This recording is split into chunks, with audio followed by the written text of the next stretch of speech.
E se o maior erro dos Estados Unidos na guerra dos semicondutores, e se ele não tivesse sido um erro tecnológico, mas sim estratégico? Por muito tempo, a tecnologia de litografia EUV ou ultravioleta extremo foi tratada como um cofre, né? Impossível de arrombar. A ideia era que, sem acesso a ela, a China ficaria tecnologicamente presa permanentemente uma geração atrás. Só que a grande notícia é que os materiais de hoje trazem esta. Agora existe um sistema EUV funcionando em fase de testes lá dentro da China. E não foi comprado, nem contrabandeado, foi construído. E isso muda completamente o tabuleiro. O nosso objetivo aqui hoje é entender o que essa máquina revela sobre os limites da contenção tecnológica. Não se trata só do equipamento, né? Mas do que ele simboliza. A gente vai discutir como a China conseguiu esse avanço, por que a tecnologia EUV é tão crucial e como isso muda fundamentalmente a corrida global pela supremacia tecnológica. A aposta ocidental era que gargalos específicos poderiam ser controlados para sempre. E essa aposta, ela está sendo testada em tempo real. Certo, então vamos mergulhar nisso. Para quem não vive e respira a indústria de chips, a sigla EUV pode não dizer muita coisa. Por que essa tecnologia específica é considerada, assim, o coração de tudo que é moderno? Olha, para a gente entender, pensa na litografia EUV como, a ponta da caneta mais fina que a humanidade já conseguiu criar. A mais fina. Exato. Para fabricar um chip moderno, você precisa desenhar circuitos incrivelmente complexos numa placa de silício. Quanto menores os transistores que você consegue desenhar, mais deles cabem no chip e mais poderoso e eficiente ele se torne. A EUV é o processo que permite desenhar esses transistores com dimensões assim de poucos nanômetros. É o ponto onde a física impõe limites brutais à engenharia. E quando você diz limites brutais, do que exatamente a gente está falando? A gente está falando de gerar uma luz com um comprimento de onda de só 13,5 nanômetros. É uma luz tão energética que ela é absorvida por praticamente tudo. Até pelo ar. Até pelo ar. Por isso, todo o processo precisa acontecer dentro de um vácuo quase perfeito. E para criar essa luz, as máquinas da ASML, que é a única empresa que dominou isso, disparam um laser de altíssima potência em gotas minúsculas de estanho derretido. E fazem isso 50.000 vezes por segundo. Cada gota vira um plasma que emite a luz EUV. 50.000 vezes por segundo? É um feito de engenharia quase absurdo, né?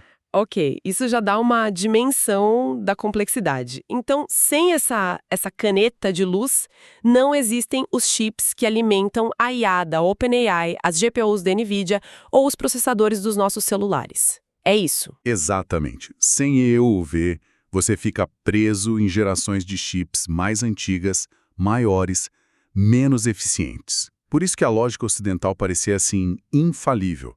A empresa holandesa ASML era a única dona dessa tecnologia no mundo, e os Estados Unidos garantiram que nenhuma máquina fosse vendida para a China.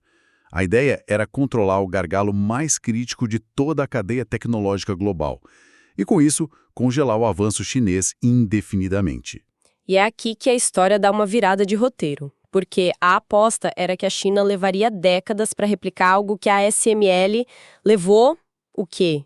20 anos? 20 anos, bilhões de euros e uma colaboração global para criar. Exato. Os materiais mencionam que a própria ASML quase faliu tentando resolver problemas que pareciam insolúveis.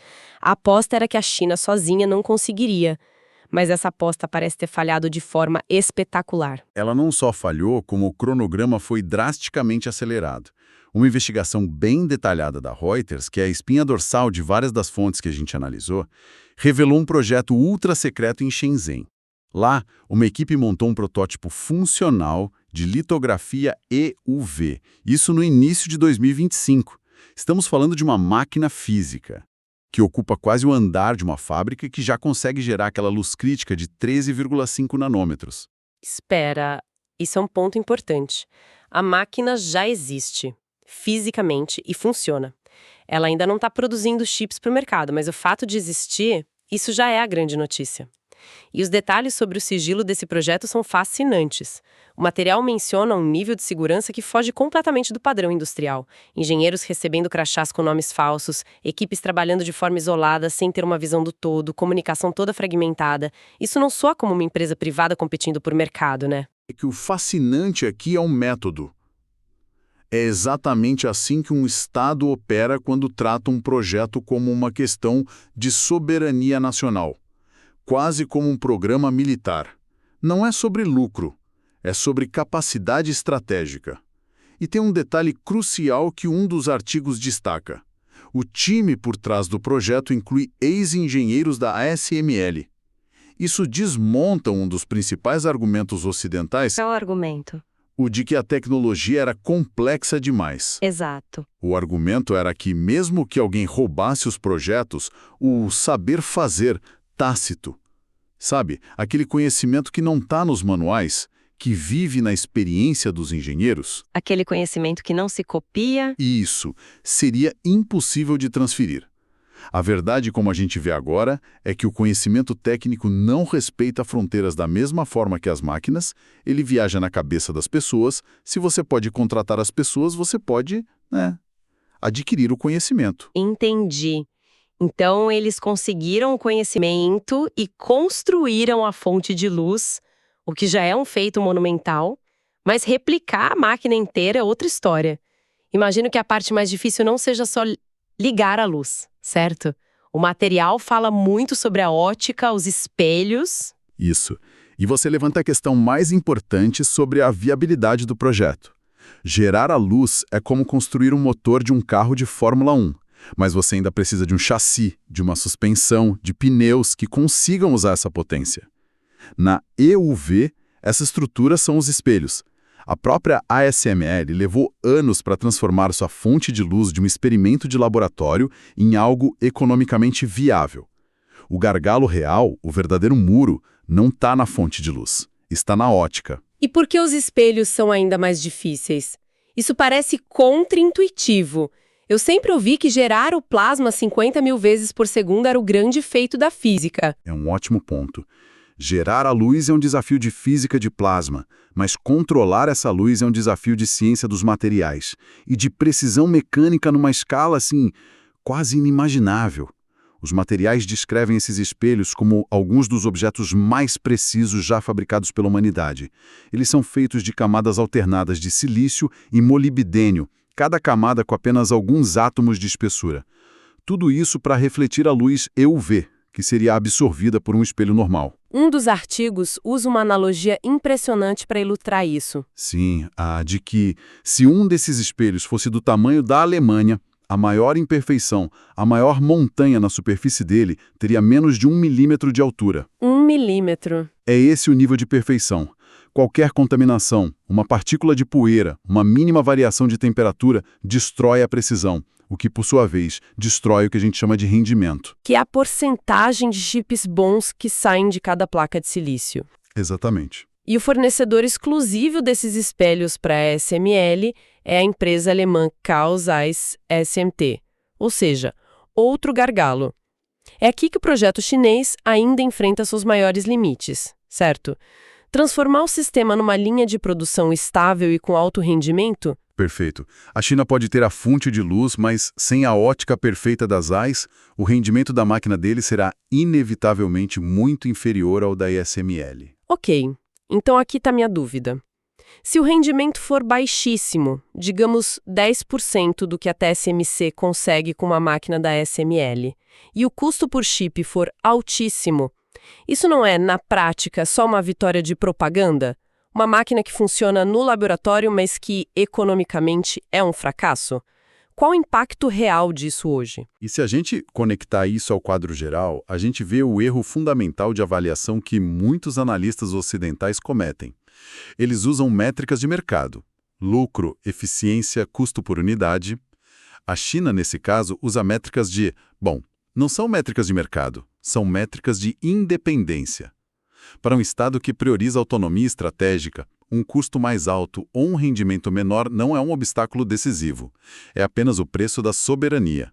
Ou seja, eles não estão tentando competir com a TSMC no mercado global amanhã. O objetivo é outro. O objetivo não é vender um produto competitivo no mercado global. O objetivo é ter a capacidade soberana de produzir chips avançados para os seus próprios sistemas. Sistemas militares, de IA, de supercomputação, mesmo que de forma mais cara e menos eficiente no início. Eles preferem ter, sei lá, 100 chips caros feitos em casa, do que depender de 1000 chips baratos que podem ser negados a qualquer momento por uma sanção. É uma lógica de segurança nacional, não de mercado. Isso me leva ao que os materiais chamam de paradoxo da contenção. A ideia de que as sanções que deveriam atrasar a China podem, na verdade, tê-la acelerado. Como isso funciona? É o ponto central de toda essa discussão.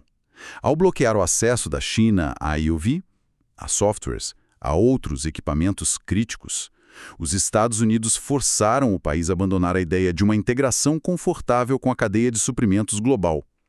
O caminho deixou de ser otimizar a participação nessa cadeia e passou a ser a substituição total dela. Uma tecnologia que antes era opcional comprar tornou-se uma prioridade existencial para construir. A necessidade, imposta pelas sanções, virou a mãe da invenção em escala nacional.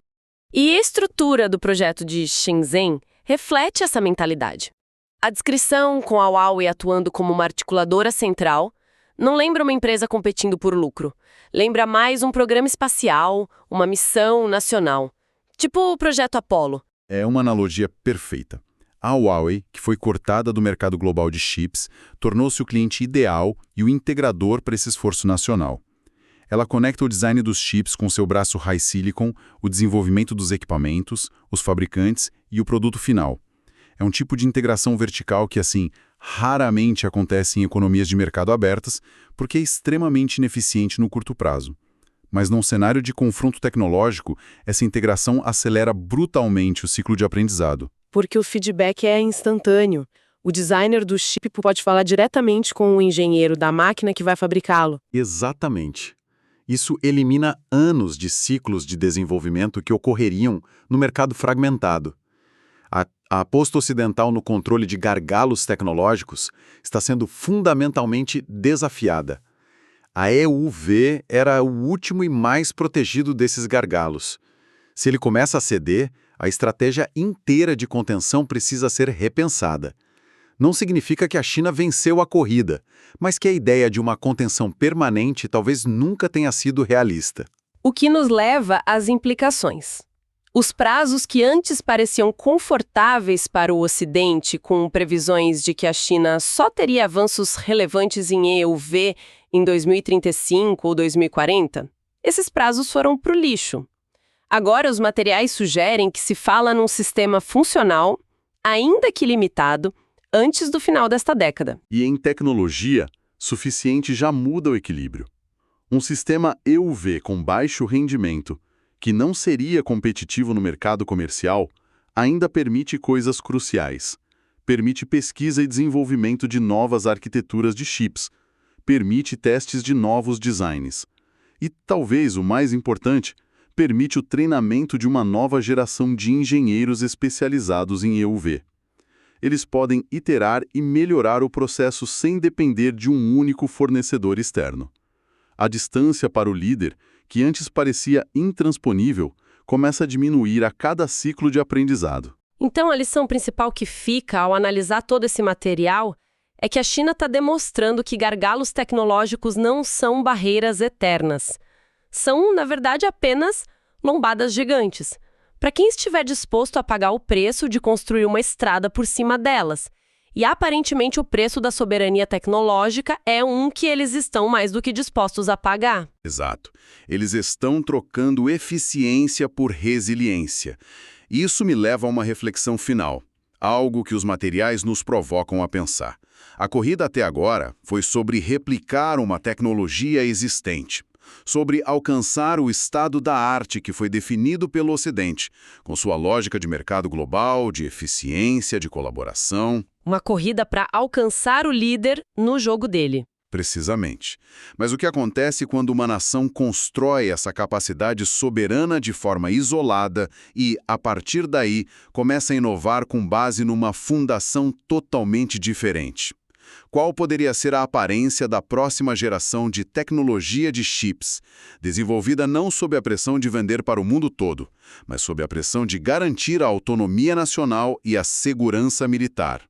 As respostas a essas perguntas, bom, elas podem definir a próxima fase desta competição tecnológica.